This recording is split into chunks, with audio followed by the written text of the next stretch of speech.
को 2000 घुसपैठ का नाम गिनती करा दो, पप्पू यादव राजनीति से संन्यास ले लेगा। एसआईआर में निकला होता 2000। और अब क्या बोलोगे मोदी जी? अब तो 49 लाख लोगों को निकाल दिया, अब तो घुसपैठी बचा नहीं, तो अब कुछ नहीं बचा। तो एक ठो भोगी आता है जिसको झगड़ा है मोदी से, वो डिप्रेशन में रहता है, मेंटल केस हो गया, आगरा में भर्ती जरूरी है उसका। यहाँ आएगा तो बुर्का की बात, कभी कुछ होगी बात करेगा, विकास की बात नहीं करेगा। इन लोगों की चिंता ना करो, उन लोगों को ब्रेन ना लो, चिंता करो सिर्फ हैदराबाद वालों के लिए। ये सामने में खंजर होता है, वो पीछे से खंजर होता है,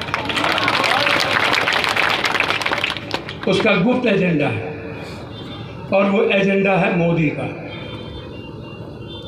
सिर्फ मेरा एक ही सवाल है, हमारे 4 आदमी को मरवाया गया,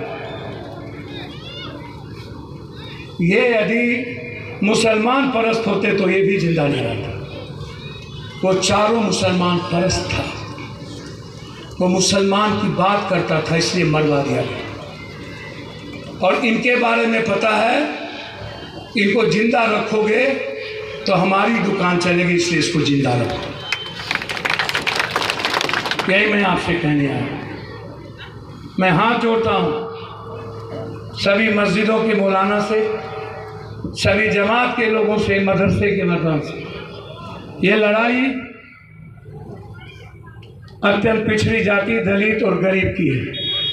मुसलमान भाइयों,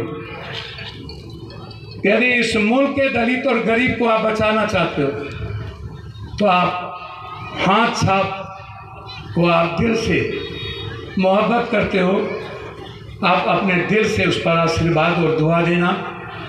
और मुसव्विर साहब यदि आपके सही में एक शरीफ इंसान और बेटे हैं तो उसकी पूरी मदद करना, यही मैं आपसे कह रहा हूं।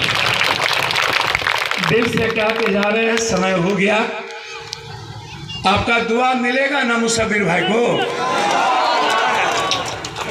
नहीं रुक सकते। आप हमें एक बात बताएं, कहीं से भी कहीं लगे कि पप्पू आपका बेटा किसी गरीब को, किसी दलित को, किसी अत्यंत पिछड़ों को, कि पप्पू आपका बेटा नहीं है, ये सारी चीजें, चाहे राशन कार्ड ना बने पप्पू, आधार कार्ड ना बने पप्पू, आपके इलाज की जरूरत हो पप्पू,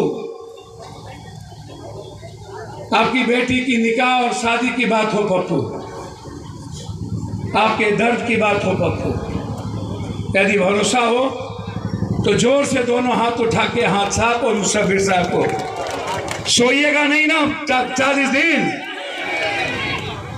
बस यही मैं कहने आया आपसे, ये लड़ाई आपकी है।